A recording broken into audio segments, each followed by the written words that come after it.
What's good? It's your boy Fanon. Welcome back to the channel. Subscribers, if you're not subscribed to the channel, please subscribe and hit the bell icon so you can know when we drop more new material. And also, I hope that you attend the live streams. And the best way to do that is to hit the bell icon, subscribing to the bell icon so you can be notified when that happens. And thank you very much to everybody that supports the channel on Super Chat in the live streams, also Patreon and Venmo. Now, this is going to be a request video, which I'm going to try not to do a direct response video to a video that was made by another channel, a channel out of the UK, but a subscriber asked me the question. So I'm just going to address this question as if it was from the subscriber and not necessarily a response, because I have a lot of respect for the channel that made the video, and I don't really, that's just not what I'm trying to do. But as requested, I listened to this video when I listened to this question, and it was why people in the United States think that Anthony Joshua was a coward.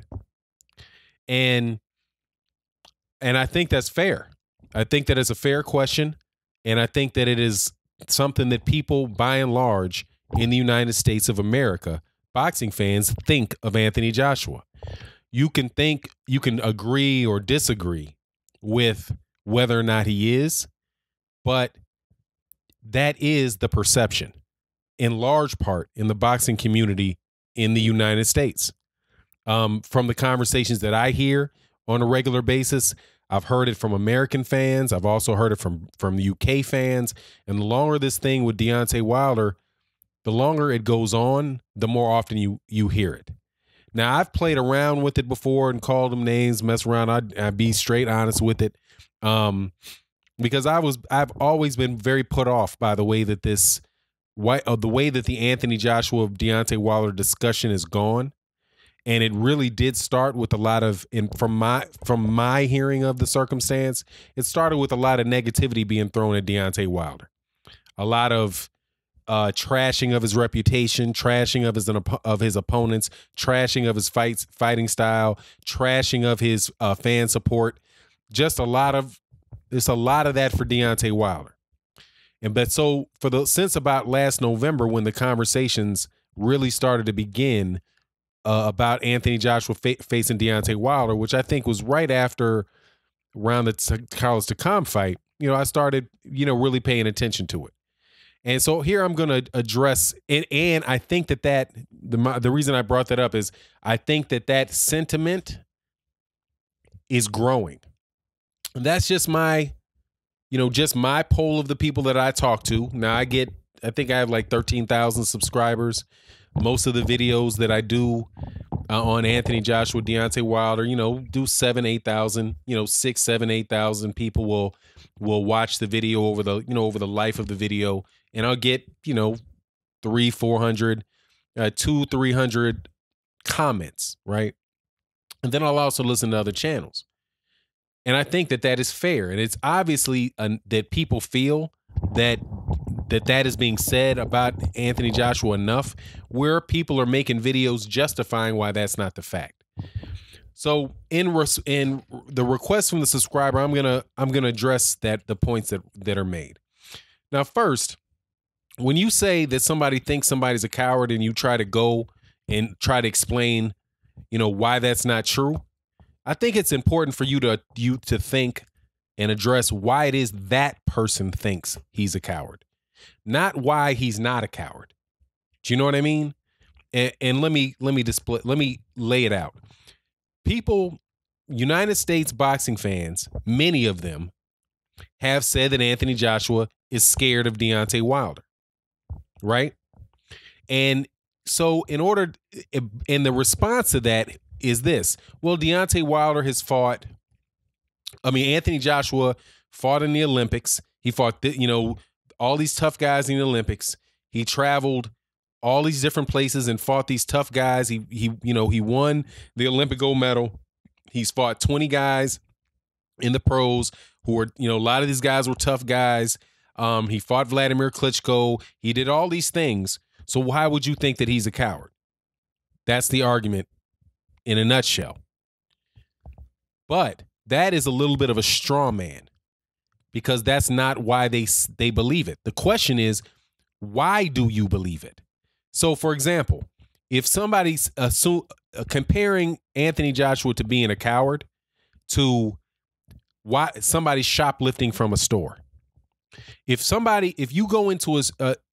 a kid goes into a store over and over again, right?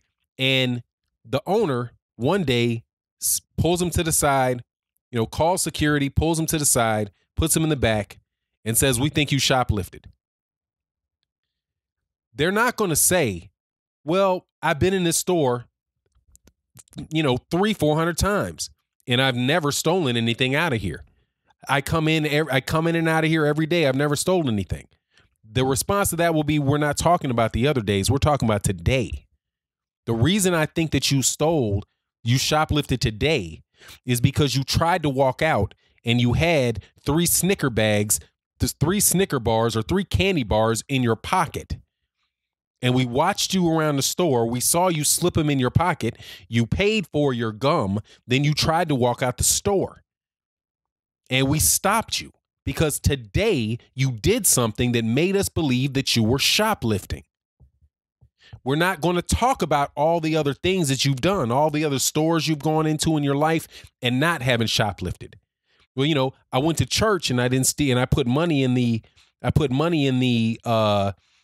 tithes basket. I didn't take any money out. And then I went to eat at McDonald's and I paid for my hamburger and I gave them money and I walked out. Look, I can tell you thousands of times that I didn't shoplift. And that store owner and the police will tell you all of that's irrelevant. We want to know why we see you having put those chocolate bars in your pocket and you tried to walk out with it. You paid for the gum. You tried to walk out. We believe you did that on purpose. It wasn't a matter of you having just, you just were holding it in your hand. I didn't see it. The clerk didn't see it. You didn't see it. You had it in your hand and played view. And everybody just like, oops, you forgot. No, we saw you slip it in your pocket. That's why. Now, to compare that to Anthony Joshua, the reason people think Anthony Joshua is a coward is because of what he's done in this negotiation. It has nothing to do with other fights. It has nothing to do with other fighters that he's fought, other agreements that fights that he's had. We all know that he's willing to get in there and throw hands. We know that. He's fought 20 professional fights. He's fought Klitschko. He fought Dominic Breazeale. He fought Eric Molina. The fact that he fought all those guys is not a defense against the way he's acting relative to Deontay Wilder. The reason that people think that he's a coward would be led to believe that, there's a couple things. Number one, he says it's up to him who he fights. So it's his decision, right? If Anthony Joshua's his own boss and he gets to decide who he fights, Anthony Joshua named a price of $50 million. He got it, $50 million up front. He said that if he got that, he would fight. He would face Deontay Wilder. He got that, and he reneged. And he changed his tune to, "I'm not selling my soul for $50 million. Before that happened, Deontay Wilder tried to get into a boxing ring with him. He was going to the UK. And he said he was going to cover the bout with Carl. I think the Joseph Parker bout. He was going to cover the Joseph Parker Anthony Joshua bout. I believe that was the fight. It might have been the Takam fight, but whatever that fight was, he was supposed to go and have the fight call the fight. He had talked to the guy that ran Sky Sports, that was responsible for that, and they said, yes, you can get in the ring. Then that guy had to call back because Anthony Joshua said he didn't want Deontay Wilder to get in the ring because he wasn't trying to hype up that fight. Anthony Joshua also said that he wouldn't be ready for Deontay to maybe 2020. He also said if Deontay Wilder keeps yakking, he might freeze him out. And then he turned down $50 million to fight in the UK. Then it wasn't just fighting the UK. Then it was fighting Wembley.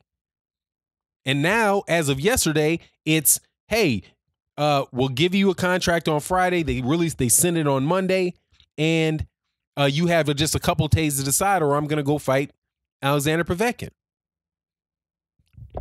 It's hard for people to get their minds around how a guy would pass up twice, would take a $30 million pay cut to fight somebody in UK that would get what they wanted, say, no, I don't want that much money.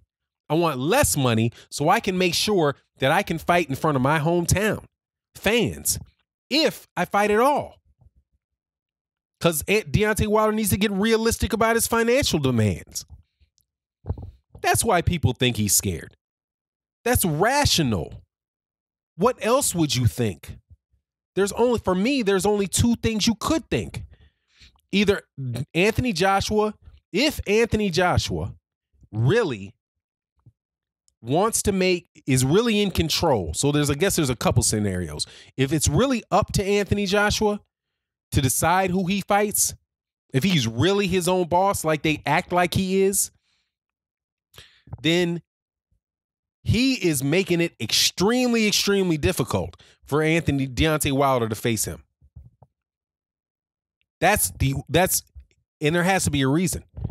Maybe he's not scared, but maybe he doesn't think he can win. Or maybe he's scared. Athletes get scared. Everybody knows that.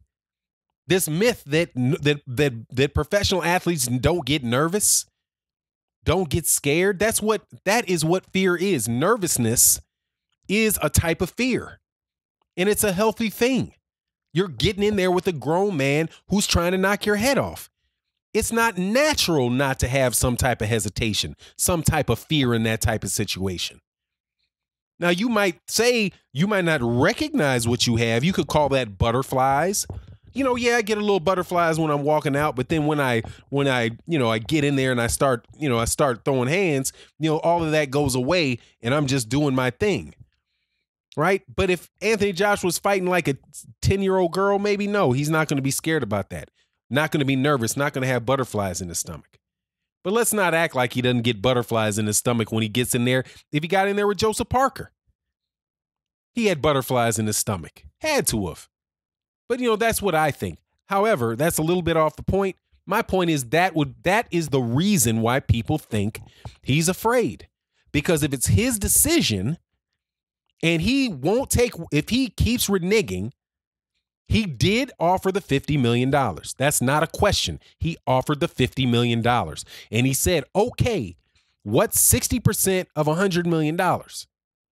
And then Coogan Cassius said $60 million. They said, okay, for $50 million up front, I'll sign the contract tomorrow. Deontay Wilder said, cool. I know you're a man of your word. The money's in the bag. And he didn't take it.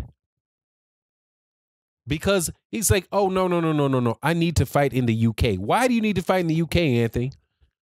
Because, I think I deserve that. And I just don't want to leave my fans. I don't want to leave my fans high and dry. As if your fans don't have television sets and watch that fight. Like a million of the people that watched him fight, 9 out of 10, there you go. 9 out of 10 people that watch him fight, Anthony Joshua fight, watch him fight on TV. 9 out of 10. It's only 1 out of 10 fans of his that actually attend his fights. 1 out of 10. So it's that one guy out of 10 that he's willing to pass up $30 million for and break his word to keep that fight. Look, man, that's why he's afraid. That's why people think he's afraid. And you got to be, if you're really fair and unbiased, right, you got to admit that. You got to admit, because in any other scenario, you would think that to be the case. If Deontay Wilder said to Alexander Povetkin, I will fight you if you offer me $50 million tomorrow. You offer me $50 million guaranteed, then I will fight you. You offer me $50 million guaranteed, or better yet, this is a better example. Deontay Wilder said, Look, Dillian White, you don't have to. I won't fight you as a mandatory. I'll take you as a voluntary if you beat Luis Ortiz. If you beat Luis Ortiz, I'll fight you. And you won't even have to be the mandatory. I'll do it as a voluntary. And then just say that Dillian White took that fight. But we know that Dillian White didn't take the fight. He had the option. He didn't take the fight. But if he had taken the fight and Dillian White beat Luis Ortiz and then Deontay Wilder said, well, no, I didn't mean that. Or, I'm not going to sell my belt just to make you happy. I'm not going to sell my soul and fight Dillian White because I really do, want to fight. I think my fans deserve to see me fight a fellow American. They really deserve to see me fight Jarrell Miller.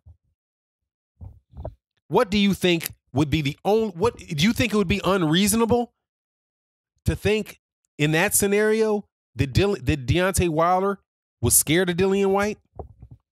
I promise you that's all you'd hear out of the same people that act like it's irrational to think Anthony Joshua might be afraid of Deontay Wilder. And again, the argument is based on what he has done in this negotiation, not the kids he beat up in high school. Right? Not Anthony Joshua cannot possibly be afraid of Deontay Wilder because Anthony Joshua was selling illegal products on the street and he could have been arrested by the police. That takes a certain amount of courage. So since he was willing to do that, then why would he be afraid of Deontay Wilder? Oh, he fought in the Olympics. He fought in amateur fights. He had tough amateur fights. He had, in just 19 fights, he fought Vladimir Klitschko. Why would he be afraid of Deontay? That doesn't make any sense for you to think he's afraid. No, dude. Let me tell you why I think he's afraid, and you tell me how my logic is unreasonable. Not a straw man argument. Because I've thought that Anthony Joshua was acting like he's afraid of Deontay Wilder, and I never mentioned his amateur record. I've never mentioned his professional record. Is my reason for thinking that. And I guarantee you, most people that comment, the American fight fans that comment on this, they don't believe that Anthony Joshua is scared of Deontay Wilder because of Anthony Joshua's amateur record, or because of Anthony Joshua's professional record.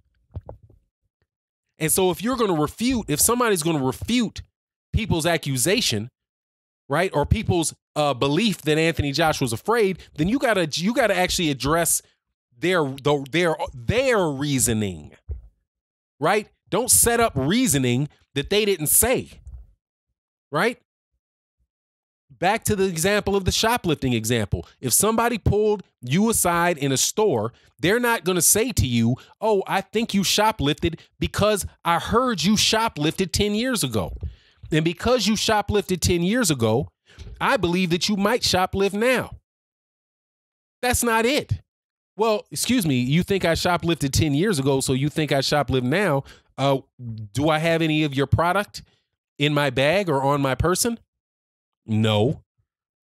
Well, okay, thank you. Goodbye. Because I didn't do it. I didn't do that. You have no proof that I did it this time. What they're going to do is say, I think you stole it now because of what you did now. Because I have you on tape slipping chocolate bars into your pocket and then you paying for your gum and then trying to walk out the door. I saw you take the tag. I saw you take the little price tags off, right? Or I saw you eat it in the bathroom. We had a camera outside the bathroom and I saw you take it and you ate it. And then you walked off and didn't pay for it. Whatever the evidence is for that shoplifting, they're going to say it based on what you just did. So in summary, the reason that people, if you're going to say that it's irrational for people to think Anthony Joshua is scared of Deontay Wilder, then you got to address the reasons that people really give. And those are his actions in this fight. And not 10, yes, there's a lot of insults about, hey, man, he's a 10 crumpet, British guy and all of that stuff. That I guarantee you that is comedy. That's not the heart of it. That's just somebody being insulting. That's not the heart of the issue. Because they never said everything, all that 10 crumpet British guy stuff applies to Lennox Lewis as well. But you know why nobody says that Lennox Lewis was afraid of anybody? Because Lennox Lewis never acted afraid of anybody. And you can't point to a point in time where he looked like he got caught holding the bag. And back to the shoplifting, people think that Anthony Joshua is afraid because he's acting afraid. He's doing things that the only way that you can justify his actions is that he's afraid if he's in control. Now, if it's not up to him, that completely changes the scenario, and it's Eddie Hearn doesn't want the fight. But if you're going to refute those type of arguments, or if people are going to refute that argument, then refute the arguments that are actually made and not put up straw men that, you know, that no, and by straw men, I mean defend arguments that nobody's making. You know what I mean? Anyway, with that, I'm out. Peace.